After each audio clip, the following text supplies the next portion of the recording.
It's April again. Oh, it is when this episode is released, and that means a few things. Like Easter is around the corner, baseball season is starting, and to us on the autism spectrum, the most dreaded Autism Awareness Month. So, to begin this month, this episode will be dedicated to my fellow autistics as I talk about autism a bit and how the general public should consider us and understand our wants and needs better so that you can accept us into society more. Coming up next on Weathering the Autism Storm.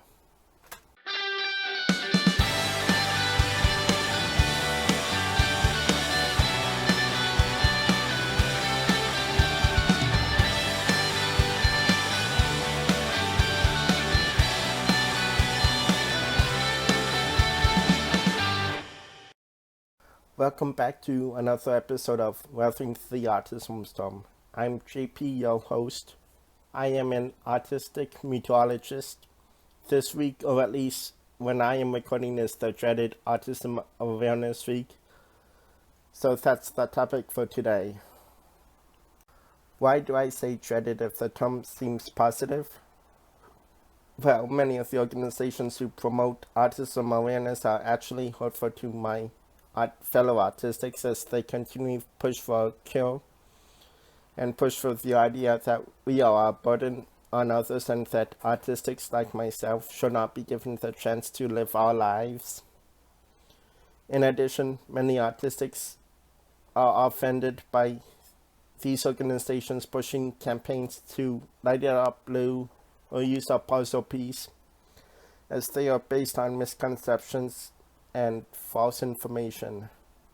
The problem is also that many of the parents of autistic individuals do not really understand why we do what we do or how we think. So let's talk about this from an autistic individual's point of view on some of the biggest struggles we face and how you can advocate for us or be more understanding and accepting so that instead of autism awareness, we can have autism acceptance or autism inclusion. One of the most common struggles in autistic individual like myself is trying to communicate our feelings or say what we want or need. The problem is many people tend to not be patient with us as we try to communicate both verbally and with our body. For example, I and many of us have problems maintaining eye contact when talking to someone in person. Like we might be looking down or at the side, but not at the person itself. A lot of people consider this disrespectful, but helpful to us autistics. It is hard on us because of how direct eye contact can make some of us uncomfortable or distracted. Or it's impossible to talk while maintaining eye contact over some. We maintain it too long that some people would think we're staring. In addition, we as autistics can be bad at body language and distancing. For example, before the whole coronavirus pandemic and the 6-foot distancing, I would find myself sometimes to be super close to someone without realizing until too late, and they would be uncomfortable to the other person. Also, we could show ourselves to not really using gestures or showing blank faces, as sometimes it is for us to be coordinated, like not showing emotions. Another aspect of communication that we as autistics need you to be patient on is verbal/written communication. What I mean is, like autistics, like myself, often have trouble trying to communicate or put our thoughts together. For example, I actually had trouble putting my thoughts down on paper for this very episode. However, some autistics have trouble actually speaking. Now, many of you think that non-speaking autistics do not have anything really to say. However, that is not true. If you give them augmentative and alternate communication methods like an iPad or a pen and paper or a computer, we can tell you what we are thinking or want or need or better express ourselves. Many of the non-speaking autistics are either selectively mute or have some other additional conditions such as apraxia. I myself was diagnosed with apraxia when I was young, and many years before my autism diagnosis.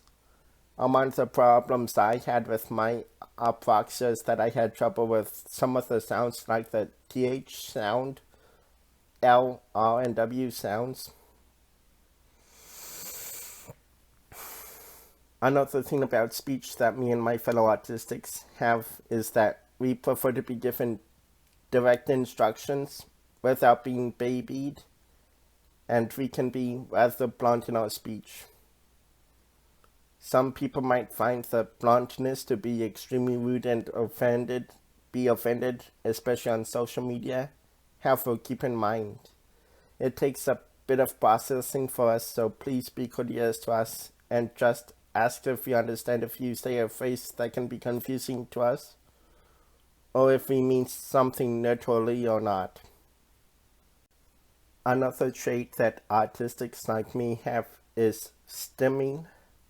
Stimming or self-stimulating basically is repetition of an action like flapping hands or walking back and forth. Now I do stim, although not as much as I used to, especially in public. Most of the time when I do stim, I do it when I get super excited or stressed.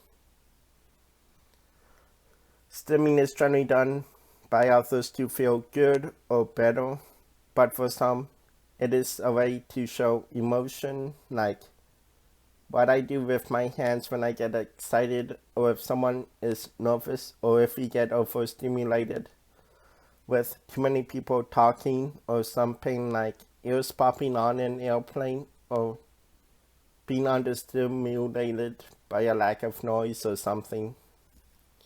It also helps us process information. However, as an autistic person, I ask you, if you see someone doing some stimming, to just leave us be. It is just our way of trying to calm down or get our senses back from the over or under stimulation. If you are our parent and you're watching this, then I recommend just letting your child, whether they are juvenile or an adult, to stim, as it is just their way of regulating themselves. The third trait that we autistics commonly have that people misunderstand often is our special interest and how often we talk about them. Yes, we all have our own special interest, or spins as we prefer to call it. Like, for example, an autistic who's fascinated with history could have a spin of battles of ancient Rome, and when they talk to someone, the topic of the conversation would somehow shift to the battle of Actium, and instead of how each other is doing or what we've been up to. Why do we do this? Well, most of us do this because it is what makes us more comfortable as compared to small talk topics. In addition, we do this also to make sure that we are in sync with our thoughts. How can you deal with this? Just talk to us about the spin in our conversation, as it shows that you do care about us even if you don't share the same interest. However, sometimes our spins can be weird or seem inappropriate if we talk about it a lot.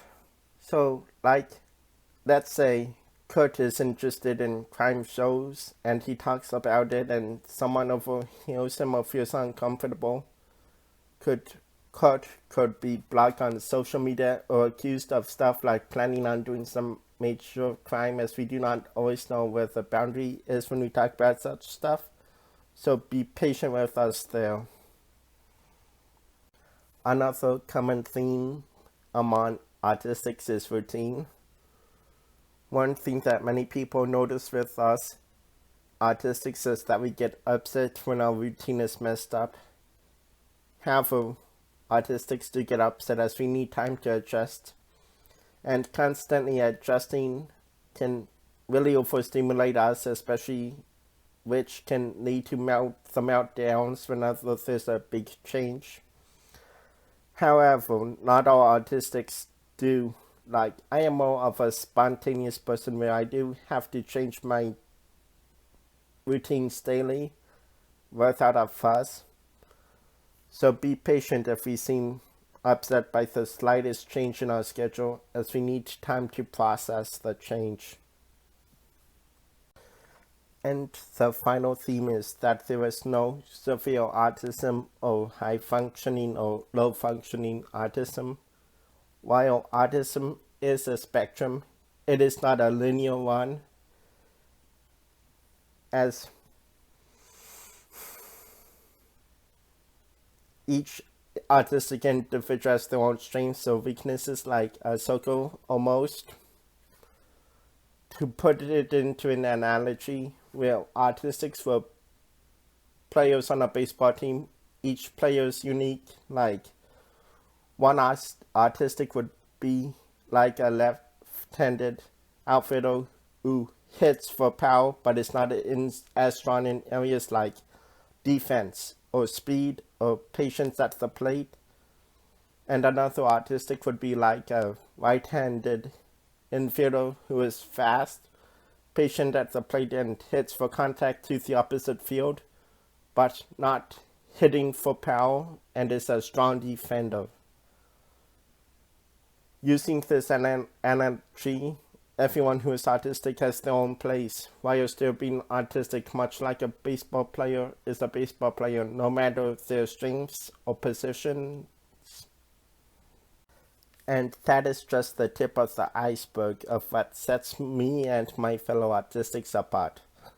So to sum it up, we just take a bit more time to adjust to things, so be patient with us, as we are not dumb, but rather just we need time to adjust. If you see an autistic individual and you see us doing something like I mentioned, just ask the individual what they want them to do, like, as we can tell you directly what's wrong or if something is on our mind. A lot of my fellow autistics, especially on social media, can answer your questions or talk to you about our experiences, such as using the hashtags, like asking autistics. For example, if an employer is watching this and is like, hey, what can we do to help hire more autistic individuals to give them more chances? Just ask us. There are also blogs and vlogs such as mine that can help you and someone you know in areas of struggle, like on how to budget or deal with a thunderstorm, or taking public transit. And that sums up just a fraction of the autism spectrum and the common misconceptions and themes from the autistic point of view. Thank you all for watching this special episode of Weathering the Autism Storm. Please like, click, and subscribe to my channel. And also, please check out my new supplemental written blog at wxtheautismstorm.wordpress.com. The link will be in the description, as my blog is more descriptive. And I'll see you next time on Weathering the Autism Storm.